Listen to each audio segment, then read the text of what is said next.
सारी दूर वॉर का टाइम चल रहा है, त्राही त्राही मची हुई है और ऐसे में डिफेंस कंपनीज़ पे सबकी नज़र है, स्पेशली ड्रोन बनाने वाली कंपनीज़ पे। तो आज हम एक ऐसी कंपनी के बारे में बात करने जा रहे हैं जो अपने आप को डिफेंस में एप्पल की तरह प्रोजेक्ट करना चाहती है, न कि फॉक्सकॉन की तरह। मतलब वो अपने खुद के प्रोडक्ट डिज़ाइन करना चाहते हैं, डेवलप करना चाहते हैं, मैन्युफैक्चर करना चाहते हैं, न कि किसी और से टेक्नोलॉजी उधार लेके और उसको यूज़ करना। मतलब बड़े सपने देखने वाली कंपनी है और ऐसी कंपनी है जेन टेक्नोलॉजी। जब इनके पास 85 पेटेंट्स है और जब आईपी अपना होता है वो इन्वेस्टर्स के लिए भी बहुत अच्छा है, कंपनी के लिए भी बहुत अच्छा है, क्योंकि ऐसे में स्टेबिलिटी होती है, मार्जिन ज़्यादा मिलता है और अगर कोई प्रोडक्ट सुपर हिट हो जाता है तो कंपनी की ग्रोथ होने के बहुत ज़्यादा चांस होते हैं, एक्सपोर्ट का भी रेवेन्यू आ सकता है। तो ये ऐसी कंपनी है जो करीब 8 to 10% जो अपनी सेल्स का है वो ये R&D में खर्च करती है और इनकी करीब 30% वर्कफोर्स जो है वो R&D में है, जो इतनी छोटी कंपनीज में बहुत कम देखने को मिलता है। तो ये एक बड़ी कंपनी है, बड़े विजन के साथ, बड़े ड्रीम्स के साथ। अब एग्जीक्यूट कितने होते हैं वो हमारे लिए देखने वाली बात है। तो सबसे पहले इनका जो बिज़नेस है वो 1993 में हैदराबाद में शुरू हुआ था। मिस्टर अशोक कतकुरी जी ने स्टार्ट किया था और कंपनी बेसिकली 3 सेगमेंट्स में काम करती है। पहला है ट्रेनिंग एंड सिमुलेशन, दूसरा है एंटी ड्रोन और तीसरा है एडवांस डिफेंस इक्विपमेंट। हम एक एक के बारे में बात करते हैं। जो ट्रेनिंग एंड सिमुलेशन है ये इनका मेन ग्रोथ ड्राइवर है, यही इनका लेगेसी बिजनेस है। 55 से 60% रेवेन्यू यहीं से आता है। यहाँ पर ये एक वर्चुअल स्टिमुलेशन एनवायरनमेंट देते हैं जहाँ पर जो आर्मी के पर्सनस हैं वो ट्रेनिंग कर सकते हैं। मतलब आप उस एनवायरनमेंट में जाएंगे, वहाँ पर आपको गन मिलेगी लेकिन एक्चुअल बुलेट्स नहीं होंगे, आप अपना टारगेट एम कर सकते हैं। और इससे एक तो एनवायरमेंटल फ्रेंडली है, दूसरा एक ही सेटअप को बार बार यूज़ किया जा सकता है, एम्यूनेशन की बचत होती है, एनवायरमेंटल फ्रेंडली है और परफॉर्मेंस बहुत अच्छे से मेजर किया जा सकता है। तो ऐसे ट्रेनिंग के लिए सिमुलेशन देते हैं और ये इनका अभी तक का मेन रेवेन्यू ड्राइवर है। दूसरा बिजनेस सेगमेंट जो ये अभी डेवलप कर रहे हैं वो है एंटी ड्रोन। यहाँ से अभी 25 से 30% रेवेन्यू आता है। इनका खुद का बनाया हुआ सिस्टम है एंटी ड्रोन का, जिसमें डिटेक्ट करते हैं, ट्रैक करते हैं और ड्रोन्स को रोकते हैं। करीब 400 करोड़ का इनको ऑर्डर भी मिला है इसमें। इसके अलावा ये अब ड्रोन्स बनाने में भी जा रहे हैं, उसके बारे में हम अभी आगे बात करेंगे।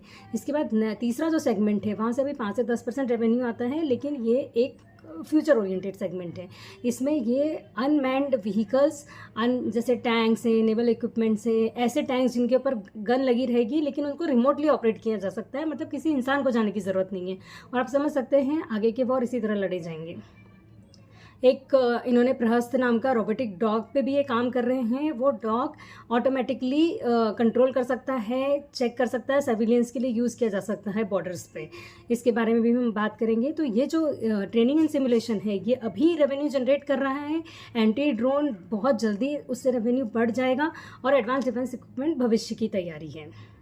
अब हम देखें कंपनी के ऊपर डेट नेग्लिजिबल है, करीब 1100 करोड़ का इनके पास कैश है जिसको ये यूज़ करते हैं एक्विजिशंस करने में। 7 एक्विजिशन ये अभी तक कर चुके हैं। इसमें से 3 एक्विजिशन जो ज़्यादा प्रॉमिसिंग लगे वो मैं आपके साथ डिस्कस करती हूँ। पहला है टिस्को एरोस्पेस का। इसमें ये अभी तक जैसे ये डिफेंसिव ड्रोन्स बनाते थे या ड्रोन्स के लिए डिफेंस सिस्टम बनाते थे जो ड्रोन्स को रोक सके, इसमें ये ऑफेंसिव ड्रोन भी बनाएंगे। अगर आपने सुना हो अभी कमिकाजी ड्रोन्स यानी सुसाइड ड्रोन्स जो अभी यूक्रेन वॉर में और ईरान वॉर में काफ़ी यूज़ किए गए हैं, वो ड्रोन्स इसमें बनेंगे। अभी मास प्रोडक्शन चालू नहीं हुआ है क्योंकि कुछ अप्रूवल्स पेंडिंग है, पर इस कंपनी को उन्होंने एक्वायर किया है तो आगे जाके इसमें डेफिनेटली प्रोडक्शन भी होगा। इसके बाद अगला है भैरव रोबोट्स, जिसमें ये जो तीसरे सेगमेंट की हम बात कर रहे थे, प्रहस्त डॉग इसमें बनेगा। इसमें भी टेस्टिंग वगैरह हो चुकी है, अप्रूवल्स बाकी हैं। तो अनमैन्ड व्हीकल्स वाला जो सेगमेंट है वो बहुत प्रॉमिसिंग लगता है फ्यूचर के लिए। फिर एक तीसरी कंपनी है अप्लाइड रिसर्च इंटरनेशनल, जिसमें नेवल सिमुलेशन होगा। जैसे ये जो आर्मी के लिए आपको पहला वाला सेगमेंट बताया था, वैसा ही ये नेवल का भी इसमें सिमुलेशन होगा। तो ये भी इनके रेवेन्यू में डेफिनेटली बढ़ोतरी करेगा और इनका जो कोर स्ट्रेंथ है उसको और बढ़ाएगा। प्राइस कंपनी का अभी 1350 के आसपास है, PE 46 का है और मीडियन PE 80 का रहा है। मतलब अभी वहाँ से नीचे मिल रहा है स्टॉक। और प्रमोटर होल्डिंग गिरी है करीब 11% के आसपास पिछले 3 साल में, लेकिन FII और DII की होल्डिंग बढ़ी है, पब्लिक की कांस्टेंट है, तो ये बहुत नेगेटिव साइन नहीं है। हाई 2627 का है कंपनी का ऑल टाइम, वहाँ से 45 से 46% डाउन है। पॉजिटिव हम मोस्टली कवर कर चुके हैं, चंद नेगेटिव्स हैं वो भी देख लेते हैं। जैसे कि गवर्नमेंट पर डिपेंडेंट है, जैसे कि सारी डिफेंस कंपनीज होती है गवर्नमेंट ऑर्डर्स। फिर ऑर्डर बुक इनकी जो होती है डिफेंस कंपनीज की स्टडी नहीं होती है, हमेशा एक जैसी नहीं होती। जब ऑर्डर आते हैं तो हंड्रेड्स ऑफ करोड्स में आते हैं, तो ऑर्डर बुक हर साल एक जैसी नहीं चल सकती है। तो इसको उस तरह से समझ के ही स्टडी करना पड़ेगा और इसीलिए इसका प्राइस नीचे आया, क्योंकि ये वो ऑर्डर बुक मेंटेन नहीं हुई थी जो एक्सपेक्ट कर रहे थे लोग। इसके बाद रेवेन्यू भी डेफिनेटली कम हुआ था, इसलिए भी प्राइस नीचे आया है, क्योंकि डिफेंस में ऐसे होता है। थोड़ा ओवर हाइप हो गया था स्टॉक और बहुत हाई पीई पे चला गया था, और वहाँ पे बाइंग करने वाले लोग जो हैं वो थोड़े फंसे हुए महसूस कर रहे होंगे डेफिनेटली। अब क्या ये वो हाई को वापस टच कर सकता है 2627 को? तो देखिए, उस टाइम पे स्टोरी थी, एक्सपेक्टेशन थी, होप थी। अब सब कुछ एग्जीक्यूशन पे डिपेंड करता है कि ये कैसे एग्जीक्यूट करते हैं। अगर ये अपनी ऑर्डर बुक अच्छी स्ट्रॉन्ग कर लेते हैं, और साथ में ये दोनों कंपनीज जो टिस्को एरोस्पेस और भैरव रोबोटिक्स, अगर यहाँ से भी ऑर्डर्स आने लगते हैं, प्रोडक्शन स्टार्ट हो जाता है, तो ये पॉसिबिलिटी है कि ये फिर से उस हाई को टच कर सकें।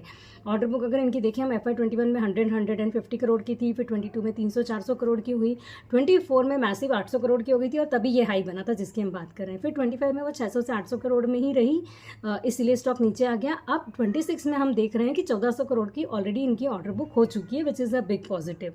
तो अब ये देखने वाली बात है। अब ये हमारी बाय सेल रिकमेंडेशन नहीं है आपके लिए, आप इसको स्टडी कर सकते हैं, एजुकेशन पर्पस से यूज़ कीजिए वीडियो को, और आई रखिए अपनी ऑर्डर बुक के ऊपर, एग्जीक्यूशन के ऊपर, और दो कंपनीज कैसे परफॉर्म करती हैं। वीडियो अच्छा लगा तो लाइक करिए, सब्सक्राइब करिए। Thank you.